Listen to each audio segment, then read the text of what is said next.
Sejam todos e todas bem-vindos a esta aula de dicas de língua portuguesa para a prova do INSS, cuja banca é FCC.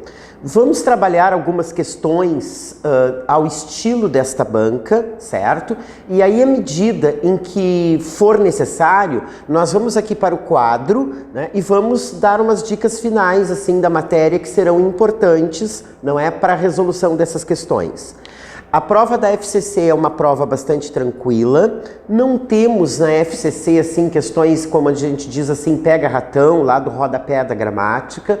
É uma prova que solicitará do candidato habilidades mínimas, não é, da língua portuguesa, certo?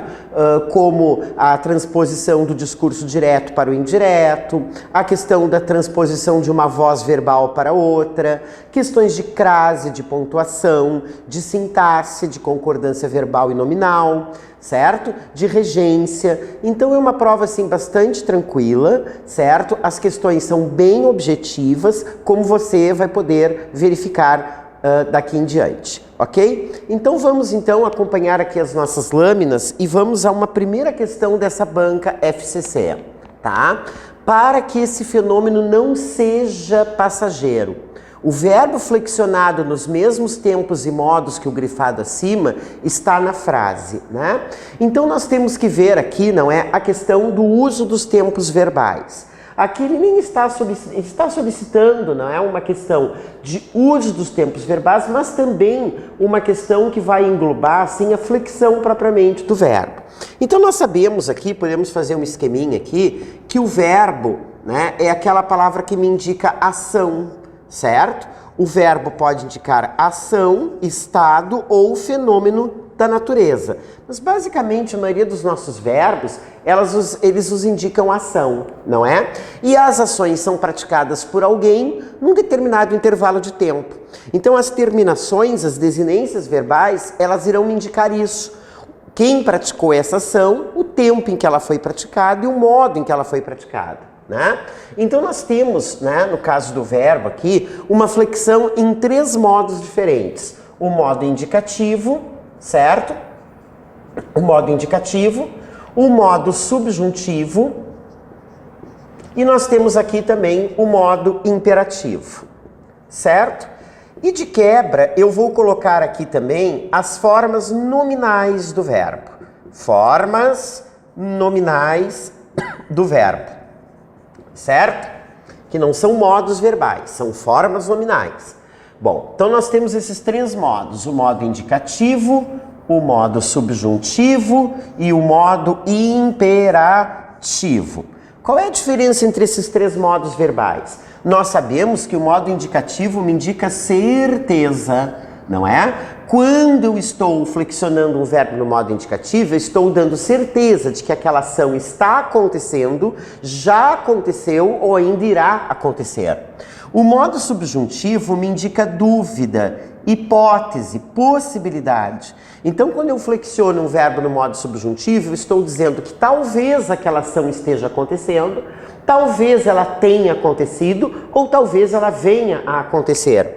E o modo imperativo me indica pedido ou ordem. Isso você já deve ter estudado aí nos seus estudos, né? Só uma recapitulação aqui. Bom, sabemos que o modo indicativo, ele tem três tempos principais. O presente, que indica aquelas ações que ocorrem nesse momento em que eu falo ou escrevo. Então, por exemplo, eu digo faz frio lá fora.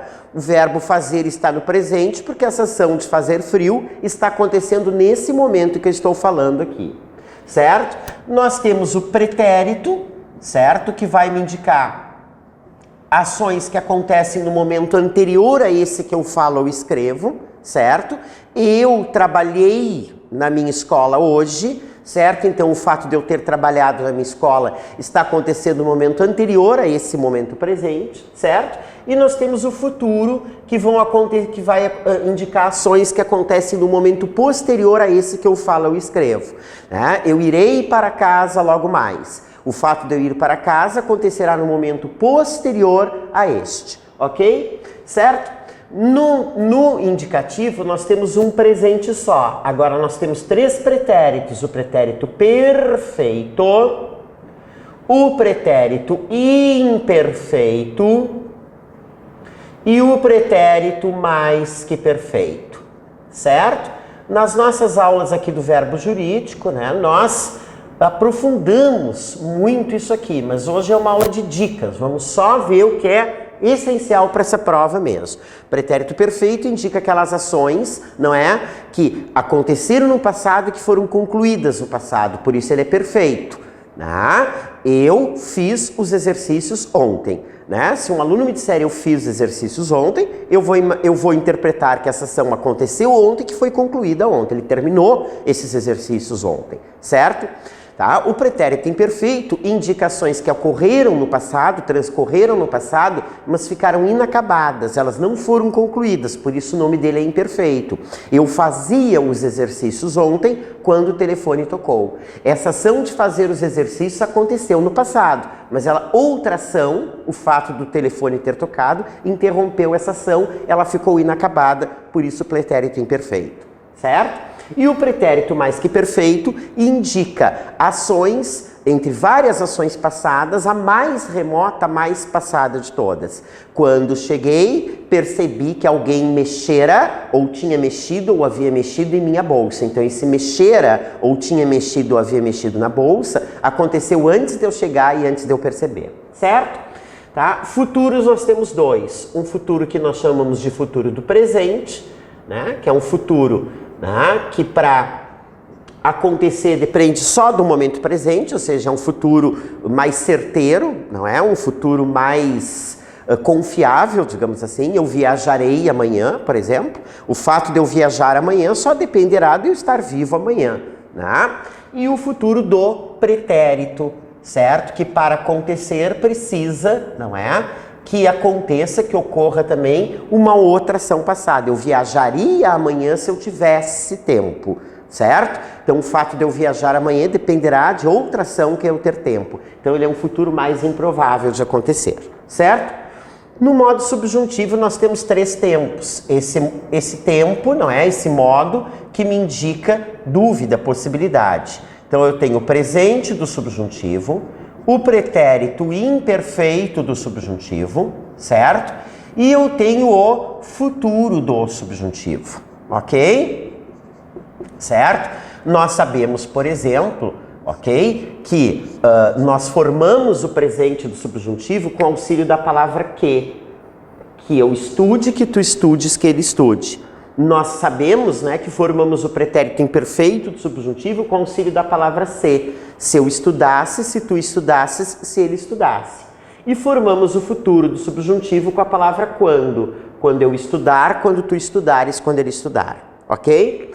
Imperativos nós temos dois, né? Nós temos o imperativo afirmativo, que vai ocorrer quando eu dou uma ordem ou faço um pedido de forma afirmativa, ou imperativo negativo, quando esse pedido ou essa ordem é dada de forma negativa, tá bem? Formas nominais do verbo. Por que nós chamamos essas formas de nominais? Porque quando um verbo está flexionado numa forma nominal, ele pode atuar tanto como verbo como como nome, como substantivo, como adjetivo. As formas nominais do verbo são, então, o infinitivo, certo? O gerúndio e o particípio. Então, eis aqui as formas nominais do verbo. Sabemos que o infinitivo impessoal, por exemplo, né? Ele tem esse nome de infinitivo e quando um verbo está flexionado no infinitivo, ele está no infinito, ou seja, ele não está flexionado nem em pessoa, nem em tempo nenhum. Então, o infinitivo ocorre quando o verbo terminar em ar, er ou ir, certo? Tá? O gerúndio quando termina em NDO e o particípio quando termina em do ou to, certo? Cantar, cantando, cantado. Beber, bebendo, bebido, certo? Tá? Fazer, fazendo e feito, termina em to, ok? Bom, então é isso aqui basicamente. Agora, olha só, uma coisa que você tem que saber aqui, você não pode ir para essa prova de língua portuguesa sem saber conjugar o verbo ser em todos esses tempos e modos aqui. não é? Então você dê uma revisada aí na sua casa, né? Pegue uma tabelinha que tenha a conjugação do verbo ser e conjugue esse verbo, treine a conjugação desse verbo, porque você precisará desse verbo para muita coisa, para essas questões de tempos e modos verbais, para as questões de vozes verbais, né? Para as questões de concordância e por aí vai. Né? Então, por exemplo, vamos fazer uma conjugação rápida aqui do verbo ser, não é? Só nas 3 primeiras pessoas, né? Vamos treinar essa flexão verbal aqui com o verbo ser, ok? Então, olha só, tá? Como é que fica o verbo ser no presente do indicativo? Eu sou, tu és, ele é. Tá? Então, presente do indicativo, eu sou. Pretérito perfeito, eu fui, tu foste, ele foi. Pretérito imperfeito, eu era, tu eras, ele era. Pretérito mais que perfeito, eu fora, tu foras, ele fora. Futuro do presente, eu serei, tu serás, ele será. Futuro do pretérito, eu seria, tu serias, ele seria. Presente do subjuntivo, que eu seja, que tu sejas, que ele seja. Pretérito imperfeito do subjuntivo, se eu fosse, se tu fosses, se ele fosse. Futuro do subjuntivo, né? Quando eu for, quando tu fores, quando ele for. Imperativo, se tu, seja você, sejamos nós, sede vós, sejam vocês. Negativo, não sejas tu, não seja você, não sejamos nós, não sejais vós, não sejam vocês. Infinitivo do verbo ser é ser mesmo. Gerúndio do verbo ser é sendo. E particípio do verbo ser é sido. Certo? Tá? Então aqui nós temos uma rápida revisão, né, da formação do uso dos tempos verbais e o que cada tempo desse aqui quer dizer num contexto. Ok? Vamos então para a questão ali. Vamos voltar ali à questão. Vamos ver. Para que esse fenômeno não seja passageiro, o verbo flexionado nos mesmos tempos e modos que o grifado acima está na frase, né? Ó, que eu seja, que tu sejas, que ele seja, está lá no 4. O verbo ser está no modo subjuntivo. O modo subjuntivo me indica dúvida, hipótese, possibilidade. Para que esse fenômeno não seja passageiro, esse fenômeno não é passageiro, não foi passageiro, não será passageiro. Talvez ele seja. Então nós temos aqui uma possibilidade, uma hipótese, não é? Uma probabilidade. E o tempo que me indica isso, dúvida, é o tempo, é o modo, aliás, o modo que me indica isso é o modo subjuntivo. Então nós temos que ver aqui nos verbos, né, nas alternativas, uma frase que tenha, não é, verbo no presente do subjuntivo. Houve fases de rápido crescimento. Houve, não é, não indica dúvida, indica certeza de que essa ação aconteceu. Esse verbo está no pretérito perfeito do indicativo. O país volta a se ver diante da oportunidade, volta a se ver diante da oportunidade, né? Eu volto, tu voltas, ele volta. Presente do indicativo, me indica certeza de que essa ação acontece. Ao mesmo tempo em que começa a formar uma sociedade de consumo de massa. Bom, aqui nós temos uma locução verbal, né? O que é uma locução verbal? Uma expressão formada por 2 verbos que equivalem a um só. O último verbo da locução verbal, o segundo, ele sempre vai ficar no infinitivo, no gerúndio ou no particípio. É o caso aqui que esse verbo está no infinitivo. Numa locução verbal, o verbo que manda na locução é o verbo auxiliar, é o primeiro verbo, é esse aqui. Então eu tenho que considerar esse tempo aqui para a questão. Eu começo, tu começas, ele começa. Então esse verbo está no presente do indicativo, ele me indica certeza aqui. Só o tempo dirá. Futuro do presente, que é o futuro mais certo. Um país em que a classe média diminua, que eu seja, que eu diminua. Esses 2 verbos estão no mesmo tempo verbal aqui, que é o presente do subjuntivo. Né? Esse verbo está me indicando hipótese, possibilidade. A classe média não diminui, não diminuiu, não diminuirá. Talvez ela diminua. Então, diminua, seja. A alternativa, então, em que o verbo está flexionado no mesmo tempo deste aqui, é a letra E de Equador. Ok? Vamos revisar, então, um outro conteúdo aqui que é muito importante, não é, para esta prova, que é justamente a questão da concordância verbal. O que é a concordância verbal? A concordância verbal é a concordância do verbo com o sujeito. Vamos fazer um esqueminha aqui de concordância verbal, bem rápido, ok? Certo? Bom, você deve ter notado que para nós resolvermos as questões de concordância verbal, nós precisamos ter uma noção de sintaxe, de análise sintática, certo? Então, essa parte assim, da língua portuguesa, deixar os termos que compõem a oração, o sujeito, os objetos, né, faz parte do uso da sintaxe, certo?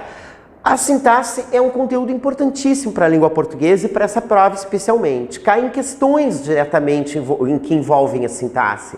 E além de cair em questões que envolvem diretamente a sintaxe, ela será pré-requisito para eu responder a outras questões como as de concordância verbal, por exemplo. Ok? Então vamos fazer aqui uma revisãozinha. Concordância verbal. Tá? Como caem essas questões, nessa prova?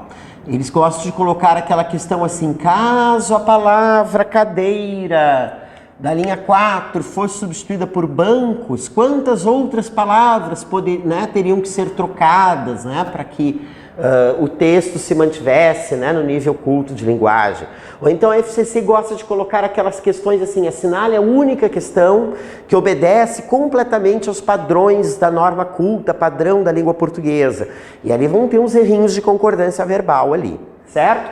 Então vamos lá. Concordância verbal, então, é a concordância do verbo com o seu sujeito.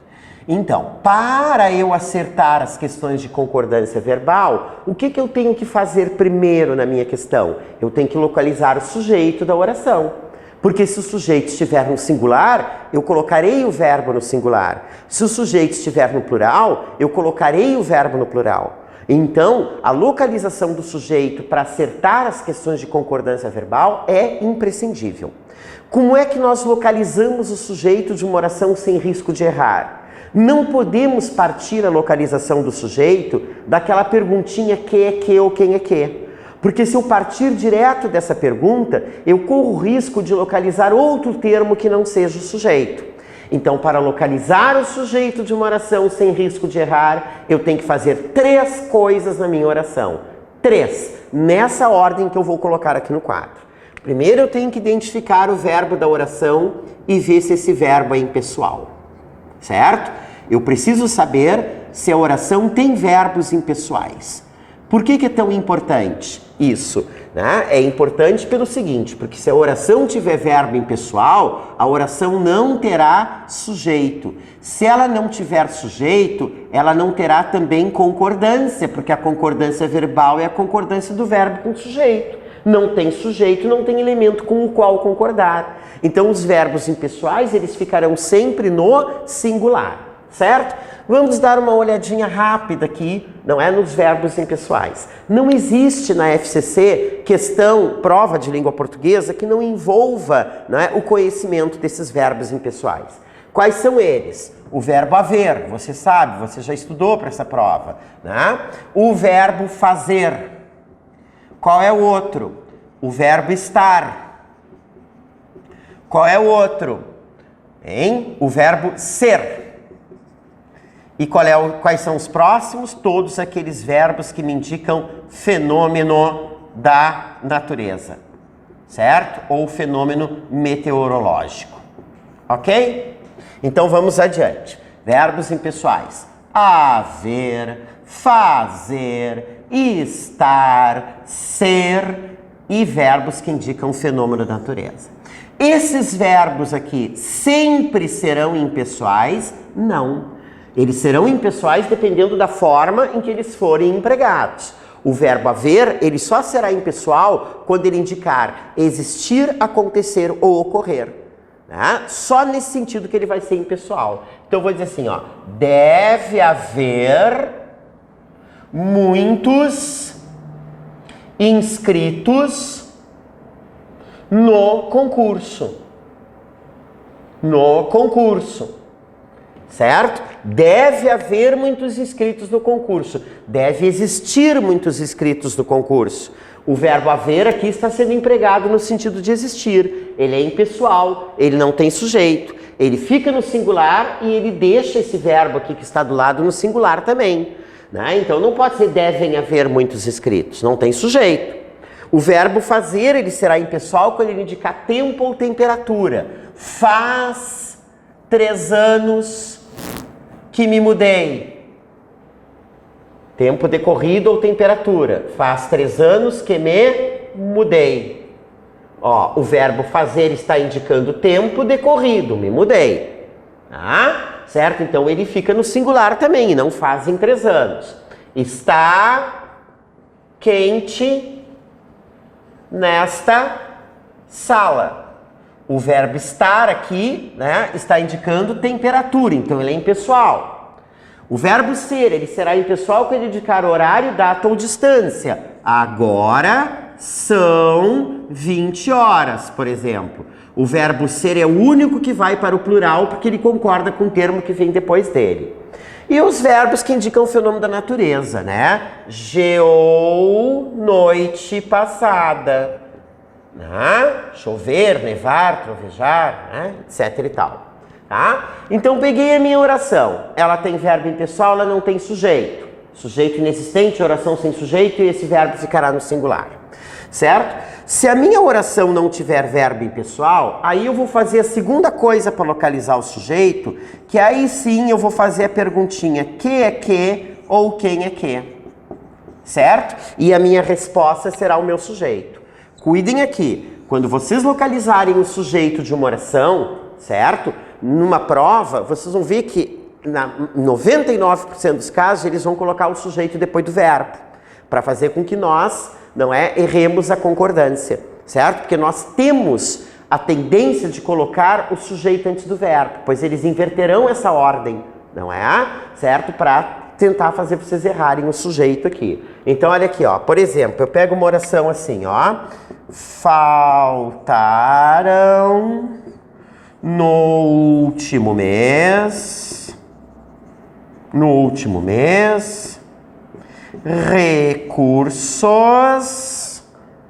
recursos para compra de material.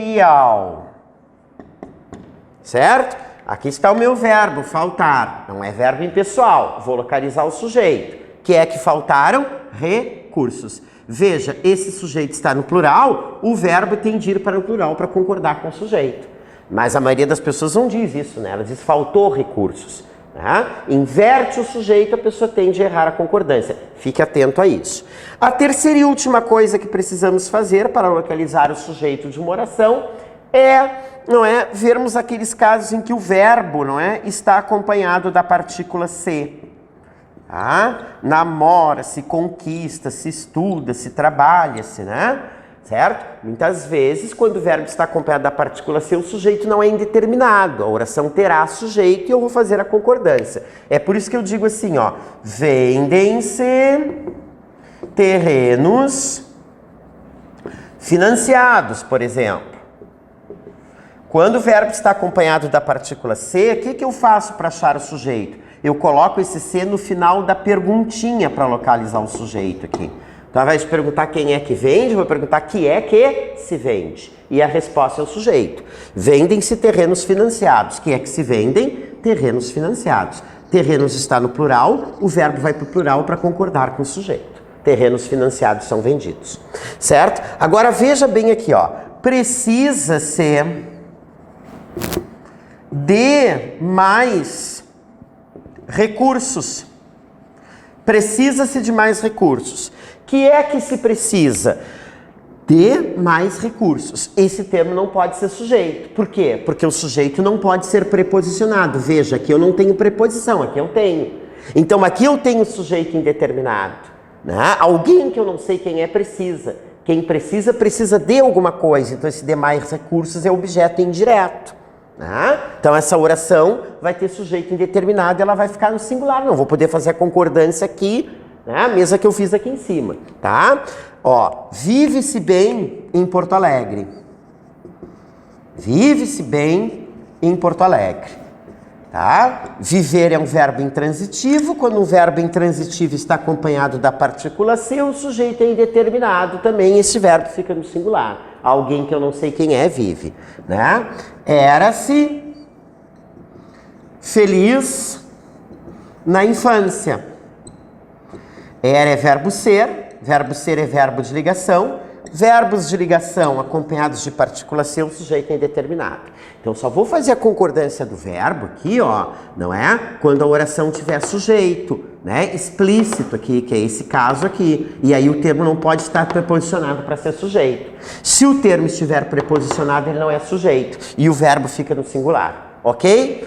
Baseados nisso, vamos para aquela questão ali. Com a transposição do segmento grifado para o plural, a forma verbal que deverá permanecer no singular está na frase, né? Ó, se eu passar o termo grifado para o plural e o verbo tiver que concordar com ele, significa que esse termo é o sujeito. E com ele eu vou concordar o verbo. Esse fenômeno chegou tardiamente ao Brasil. O que é que chegou esse fenômeno? Né? Então, se eu colocar... Isso aqui é sujeito. Então, se eu colocar no plural, vai ficar assim: esses fenômenos chegaram. Né? O verbo não vai permanecer no singular. Ele vai para o plural para concordar com o sujeito. O país começou a vislumbrar um salto. O que é que começou? O país é sujeito. Então, se eu colocar no plural, o verbo vai ter que ir plural. Vai ter que ir para o plural também. Os países começaram. Trata-se da mais recente evidência. Que é que se trata da mais recente evidência? Verbo acompanhado da partícula ser. O que eu faço para localizar o sujeito? Coloco o ser na pergunta. Que é que se trata? A resposta é da mais recente evidência. Esse termo está preposicionado, ele não pode ser sujeito. Isso aqui não é sujeito, é objeto indireto, né? Trata-se de quê? Então, se eu colocar esse termo no plural, o verbo vai ficar no singular, porque aqui não haverá concordância. Então, trata-se das mais recentes evidências. Então, essa aqui que eu vou marcar. Esse avanço que nada mais é senão a recompensa. Que é esse avanço. Esses avanços que nada mais são. É sempre uma boa notícia. Que é sempre uma boa notícia. São sempre boas notícias. Então o verbo vai para o plural. Então a alternativa cujo verbo ficará no singular é a letra C, porque esse termo sublinhado não é sujeito, certo? Com isso encerramos aqui o nosso primeiro bloco de dicas de língua portuguesa para esta prova do INSS. Até a próxima!